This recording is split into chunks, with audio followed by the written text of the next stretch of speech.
श्री सच्चिदानंद सद्गुरु साईनाथ महाराज की जय। बाबा की कृपा से हम सब मिलकर आज श्री साईं ज्ञानेश्वरी दास गुरु महाराज के मराठी काव्य पर आधारित ग्रंथ का पारायण शुरू करने जा रहे हैं। मैं आपसे कृतार्थ होना चाहता हूँ। आप पूर्ण हैं, मैं अपूर्ण। आप अपनी पावन धारा से मेरी कमियों को पखारें एवं मेरी रिक्तता को अपनी कृपा वृष्टि से पूर्ण करें।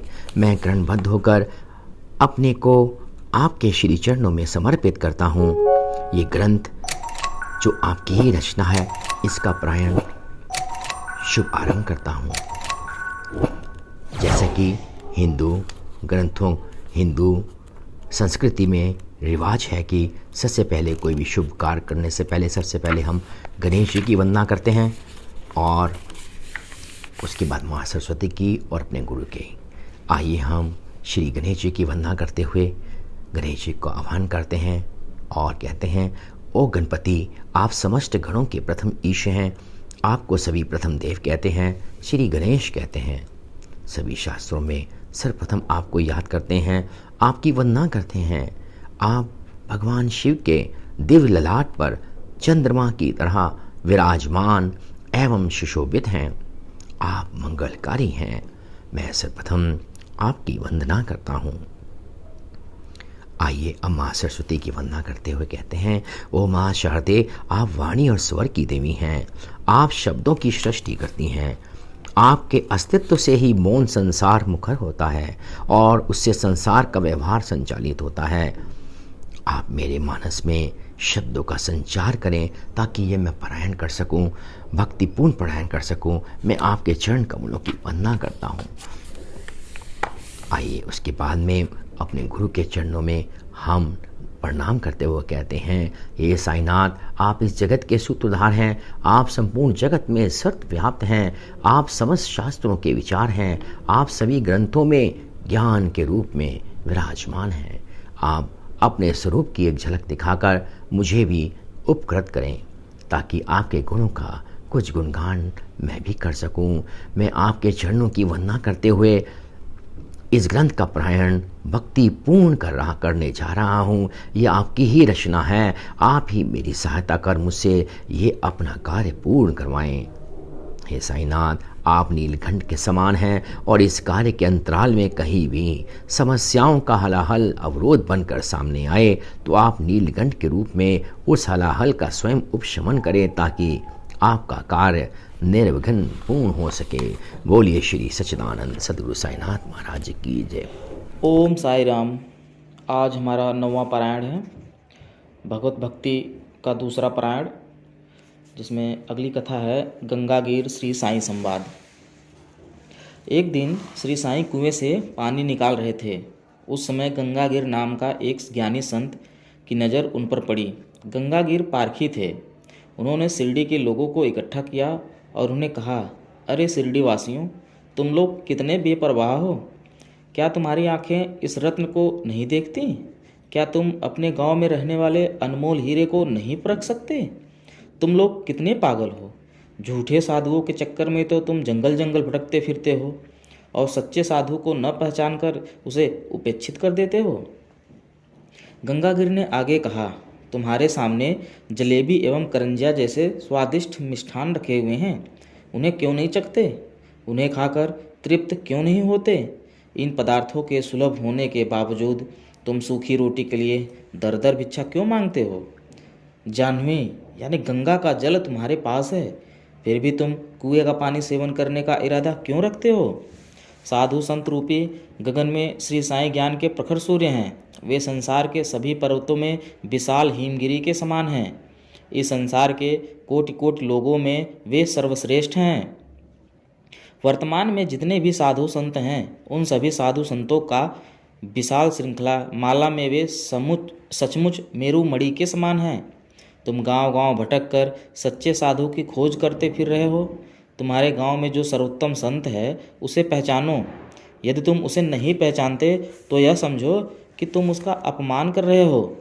अतः तुम सर्वोत्तम संत श्री साईं का रंच मात्र भी तिरस्कार न करो, उनकी उपेक्षा न करो। वही संत तुम सभी के लिए कल्याणकारी सिद्ध होंगे। जिस राज्य की प्रजा अपने राजा को संतुष्ट एवं प्रसन्न नहीं कर सकती, उस राज्य की प्रजा कभी भी सुखी और खुशहाल नहीं हो सकती। शिरडी वासियों को श्री साईं के संदर्भ में जानकारी देने के बाद गंगागीर मस्जिद में पहुंचे। श्री साईं ने उन्हें देखकर प्रसन्नता व्यक्त की। गंगागीर ने भी श्री साईं को देखकर अपना हार्दिक आनंद व्यक्त किया। श्री साईं ने गंगागीर से हंसते हंसते कहा, आज तो मंदिर स्वयं चलकर मस्जिद तक आया है। यानी आज तो भेदभाव को बिल्कुल परे रखकर एक ज्ञानी ब्राह्मण मुझ जैसे फकीर से मिलने मस्जिद में पधारे हैं। आज तो गरुड़ राज यानी पक्षियों का राजा स्वयं किसी राजहंस के घोंसले की शोभा बढ़ाने आए हैं। आपका यहाँ पधारना शुभ है। आपके यहाँ आकर समान आचरण यानी सद्भावना का परिचय दिया है। वैसे सच्चाई तो यह है कि आपका और हमारा घराना एक ही है। आप एक ज्ञानी संत हैं, मैं एक फ़कीर। हम दोनों पहले कभी एक ही वैकुंठ में रह चुके हैं। ईश्वर ने हम दोनों को इस मृत्यु लोक में भेजा है। इस संसार में जो भेदभाव व्याप्त हो रहा है उसे मिटाने के लिए और जन जन को सुपथ पर अग्रसर करने के लिए ईश्वर ने हमें इस संसार में उतारा है। श्री साईं ने बताया, मैं लोगों से गोरस ग्रहण करने की पेशकश करता हूँ। लोग मेरी आवाज़ सुनकर मेरे पास आते हैं। वे मेरे सर पर रखे गोरस के घट को देखते हैं और खिलखिलाकर हंसने लगते हैं। वे कहते हैं कि देखो यह संत व्यक्ति क्या लेकर आ गया। उनमें से कोई कोई व्यक्ति तो पत्थर उठा लेता है और गोरस के पात्र पर दे मारता है। कोई कोई व्यक्ति तो हंसते हंसते यह कहने लगता है कि ऐ फकीर साईनाथ, तुम यह गोरस का पात्र लेकर यहीं खड़े रहो। जब मेरी मृत्यु हो तो 2-4 बूंद मेरे मुंह में डाल देना। मेरे अनुरोध पर एक व्यक्ति भी गोरस का पान करने के लिए तैयार नहीं होता। उल्टे वे मुझसे कहते हैं कि तुम हमारी सिंधी का 1-2 घूंट पीकर तो देखो। आज इस सिंधी का नाम चारों तरफ गूंज रहा है और यह सारा संसार सिंधी के पीछे भाग रहा है। सिंधी का प्याला ही आज महत्वपूर्ण एवं महिमा मंडित है। दूध के प्याले को तो आज कोई पूछ ही नहीं रहा है। मैं तो इस निराले संसार का यह अनोखा स्वांग देख रहा हूँ। मुझे लगता है कि वर्तमान समय में इस संसार के लोग हमारी बात को थोड़ा मोड़ा मानने में भी कतराएंगे, ऐसा मेरा ख्याल है। आपका इस संदर्भ में क्या अनुभव है? श्री साईं के वचन सुनकर गंगागीर ने कहा, आज जगह जगह पर ताड़ के पेड़ों के घने जंगल व्याप्त हैं और उनकी शोभा भी निराली है। इन ताड़ के पेड़ों का रस यानी सिंधी शराब के रूप में बेचने के लिए गांव गांव में थोड़ी थोड़ी दूर पर दुकानें खोल दी गई हैं। यहाँ नित्य चहल पहल बनी रहती है। लोग सिंधी यानी शराब को दिल खोल कर अपना रहे हैं और इसके रंग में अपने अंग अंग को मस्ती के रंग में रंगते जा रहे हैं। सिंधी की मस्ती के बाद वे आनंद से मग्न होकर इतना कोलाहल करते हैं जिससे सारा आसमान गूंज उठता है, 10 दिशाएं ध्वनित हो उठती हैं। वर्तमान समय में वातावरण में यह समा है और ऐसे समय में ईश्वर ने हमें और तुम्हें सर पर गाय के शुद्ध दूध का घड़ा रखकर धरती पर भेजा है। साथ ही ईश्वर ने हमें यह आदेश दिया है कि लोगों को जल्दी जल्दी गोरस का पान करवाओ। श्री साईं ने कहा, मेरे अनुरोध पर किसी किसी ने थोड़ा दूध ग्रहण किया, परंतु उस दूध के पौष्टिक तत्व से भी पागल हो गए। उनका मस्तिष्क मानो शिथिल पड़ गया। अतः उन्होंने फिर से सिंधी का बहादुर जाबाज प्याला हाथ में थाम लिया। आज के समय की यह अद्भुत रीत है। हम तो हाथ में अमृत का प्याला लेकर संसार के पास जाते हैं और कहते हैं कि इसे पीकर तुम अमर बनो, किंतु हमारी बात लोग इस कान से सुनते हैं और उस कान से निकाल देते हैं। वे तो हमें कहते हैं कि उन्हें तो सिंधी जहर रूपी शराब का ही प्याला चाहिए, भले ही उसे पीकर उन्हें मौत ही क्यों ना आ जाए। लोग सत्य के अमृत का पान नहीं करना चाहते, वे सत्य का तनिक भी आदर नहीं करना चाहते। सभी असत्य की जय जयकार करने में लगे हुए हैं और झूठी पताकाएं लहराने में मग्न हैं।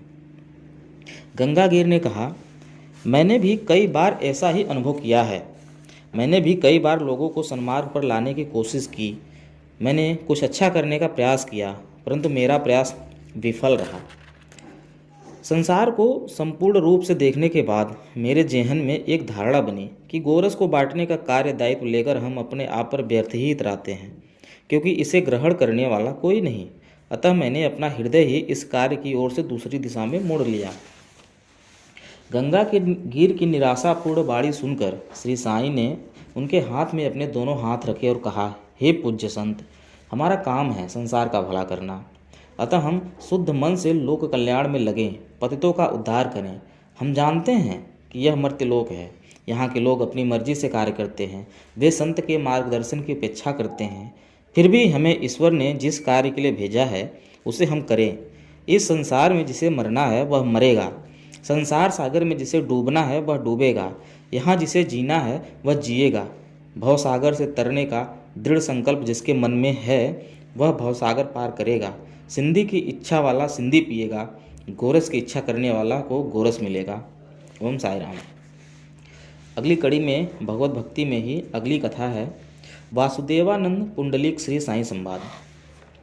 एक बार राजमहेंद्री नगरी में गोदावरी नदी के किनारे महान संत श्री वासुदेवानंद सरस्वती पधारे। उनके दर्शन करने के लिए नांदेड़ के कई भक्तजन राजमहेंद्री आए, जिससे प्रसिद्ध व्यक्ति पुंडलिक राव भी शामिल थे। उन्होंने स्वामी जी की वंदना की, कुशल क्षेम पूछा। स्वामी जी ने भी उनका सारा हाल समाचार अवगत किया।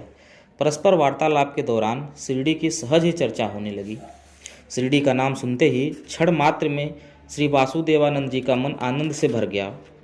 वे पुंडलिक राव से बोले, श्री साईं मुसलमान हैं, फिर भी वे मेरे ज्येष्ठ बंधु हैं।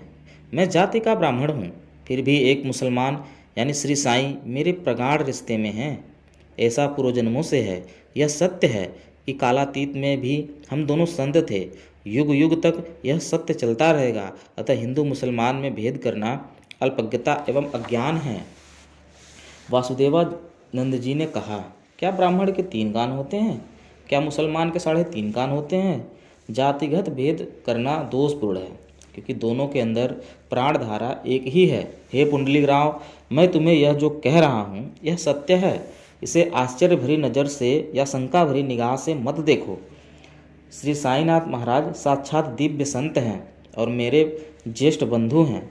हे पुंडलिक राव, तुम क्या शिरडी साईनाथ महाराज के दर्शन करने कभी शिरडी गए हो? यदि नहीं गए हो तो शीघ्र उनके दर्शन करो। वासुदेवानंद जी की बात सुनकर पुंडलिक राव ने दोनों हाथ जोड़कर मधुर स्वर में उत्तर दिया, स्वामी जी, 1 माह के अंतराल में मैं वहाँ जाऊँगा, ऐसा निश्चित है। स्वामी वासुदेवानंद जी ने पुंडलिक राव से कहा, मेरी एक बात ध्यान से सुनो। तुम शीघ्रातिशीघ्र जाकर श्री साईं के दर्शन करो। 1 महीने के भीतर जाओ, चूक न करना, विलम्ब न करना। तुम जब वहाँ जाओ तो मेरी तरफ से यह नारियल उन्हें सम्मान के साथ भेंट करना और मेरी तरफ से उन्हें आदर सहित प्रणाम कहना। हालांकि मैं एक स्वामी हूँ और परंपरागत रीति के अनुसार हम स्वामी किसी को प्रणाम या वंदन नहीं करते। श्री साईं के सम्मुख हमारी यह रीति है। परंपरागत व्यवहार का कोई प्रयोजन नहीं। उनके सामने हमारे सारे बंधन महत्वहीन हैं। श्री साईं एक फ़कीर हैं, मैं एक सन्यासी हूँ। उनके सामने कर्म अकर्म, रीति बंधन, करड़ी अकरड़ी आदि का कोई प्रश्न ही नहीं उठता। सूर्य के सामने शुद्ध अशुद्ध क्या, वह तो अशुद्ध को भी शुद्ध करने की क्षमता रखते हैं। पुंडलिक राव ने स्वामी जी को आश्वस्त करते हुए कहा, मैं इसी माह श्री साईं के दर्शन करूंगा। उन्होंने स्वामी जी से नारियल लेकर कहा, यह सादर श्री साईं को भेंट किया जाएगा। पुंडलिक राव 1 माह के भीतर ही अपने साथियों के साथ शिरडी के लिए रवाना हो गए। कोपर गांव से जाने वाली गाड़ी में अभी काफ़ी समय शेष था। सभी को भूख लगी थी, अतः सभी सामने नदी के किनारे नाश्ता करने बैठ गए। उनके पास पोटली में भुना हुआ चिवड़ा बंधा था। पोटली खोली गई और सभी चिवड़ा खाने लग गए। चिवड़ा खाने में तेज़ था, उसमें मिर्च कुछ अधिक डली हुई थी। चिवड़े को खाने योग्य बनाने के लिए नारियल निकाला गया, उसे तोड़कर चिवड़े में मिला दिया गया और नाश्ते के साथ उसे खाने के काम में ले लिया गया। पुंडलिक राव यह भूल गए कि नारियल श्री साईं को अर्पण करने के लिए था और उसे तोड़कर खा लिया गया। दोपहर के समय सभी शिरडी पहुंच गए। सभी श्री साईं के दर्शन करने मस्जिद की ओर गए। पुंडलिक राव ने जैसे ही श्री साईं के दर्शन किए, श्री साईं ने उनसे कहा, तुम एक अच्छे गृहस्थ हो और अच्छा गृहस्थ व्यवहार में प्रामाणिकता बरतता है, उसका लेन देन साफ सुथरा होता है। मेरे पूज्य दोस्त ने तुम्हें जो नारियल मुझे भेंट करने के लिए दिया था वह तुम अविलंब मुझे दे दो। मेरे भाई द्वारा भेजे गए नारियल को पाने के लिए मेरा हृदय अत्यंत उत्सुक हो रहा है, लेकिन वह नारियल तुम मुझे दोगे कैसे? उसे तो तुमने चिवड़े के साथ खा लिया। खाते वक्त तुम उस नारियल को बिल्कुल ही भूल गए कि यह किसी और की अमानत है जो किसी को तुम्हें सौंपनी है। मेरे लिए वह नारियल अनमोल संपत्ति थी।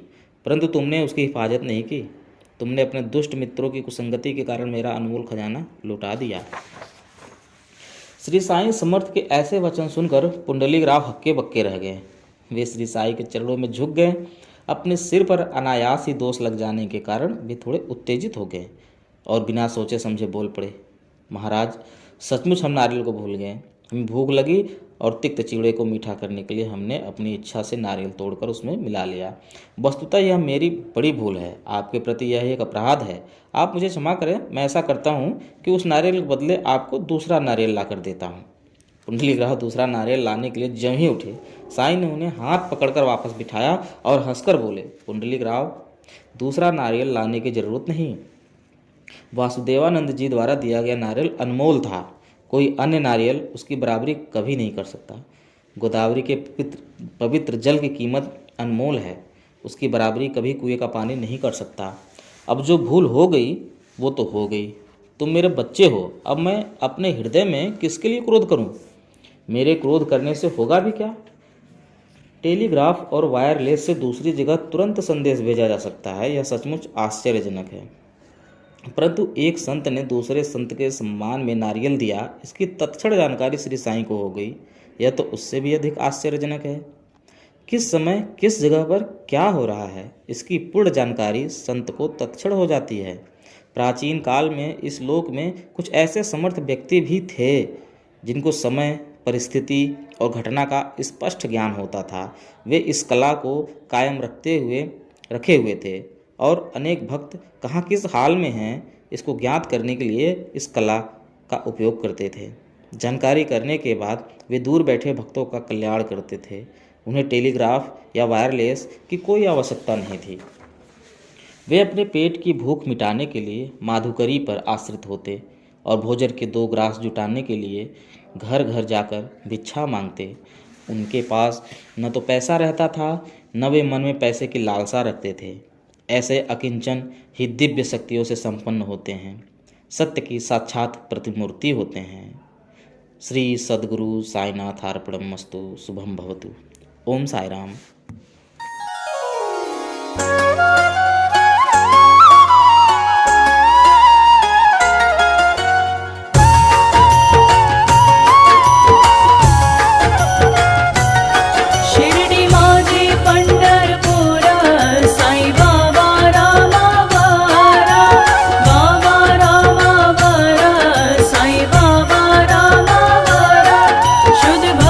चंद्र भागा भाव पुंडलिक जागा।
नजर करो अब मोरे साईं, तुम बिन नहीं मुझे माँ बाप भाई। रहम नजर करो अब मोरे साईं, तुम बिन नहीं मुझे माँ बाप भाई। रहम नजर करो।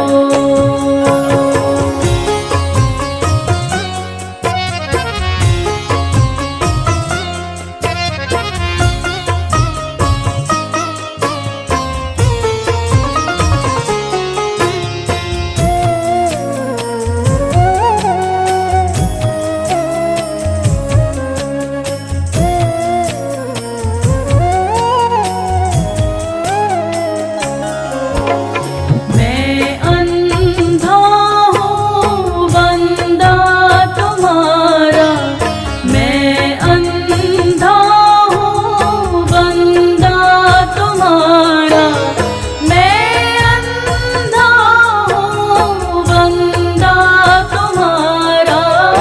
मैं ना जानूं, मैं ना जानूं, मैं ना जानूं अल्लाह इलाही। रहम नजर करो अब मोरे साईं, तुम बिन नहीं मुझे माँ बाप भाई। रहम नजर करो।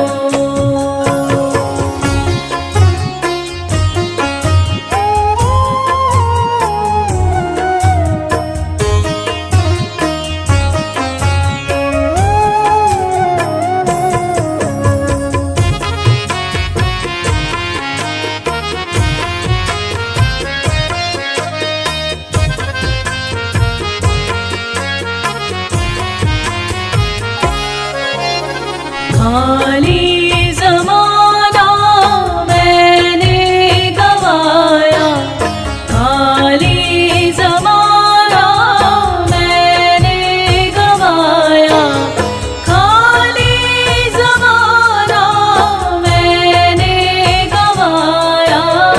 साथी आखिरकार, साथी आखिरकार, साथी आखिरकार की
ध्यावा पाई साईनाथ गुरु माझे आई मंजिला ठाव ध्यावा पाई मझला ठाव ध्यावा पाई मझला ठाव ध्यावा पाई मंजिला ठाव ध्यावा पाई मंजिला ठाव ध्यावा पाई साईनाथ गुरु माझे आई मझला ठाव ध्यावा पाई साईनाथ गुरु माझे आई मंजिला ठाव ध्यावा पाई दत्तराज गुरु माझे आई मझला ठाव ध्यावा पाई दत्तराज गुरु माझे आई मंजिला ठाव ध्यावा पाई साईनाथ गुरु माझे आई मझला ठाव ध्यावा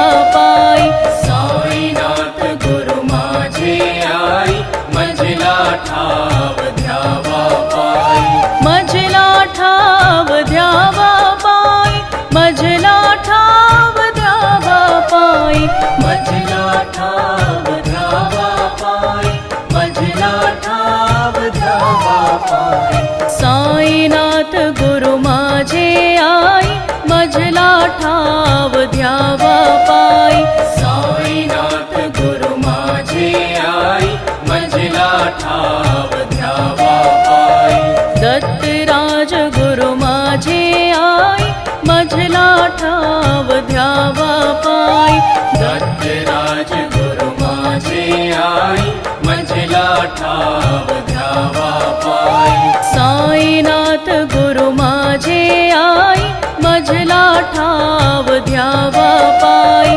साईनाथ गुरु माझे आई मंजिला ठाव ध्यावा पाई मझला ठाव ध्यावा पाई मझला ठाव ध्यावा पाई मंजिला ठाव ध्यावा पाई मंजिला ठाव ध्यावा पाई साईनाथ गुरु माझे आई मंजिला ठाव ध्यावा पाई दत्तराज गुरु माझे आई मंजिला ठाव ध्यावा पाई अनंत कोटि ब्रह्मांड नायक राजाधिराज योगीराज पर ब्रह्म साईनाथ महाराज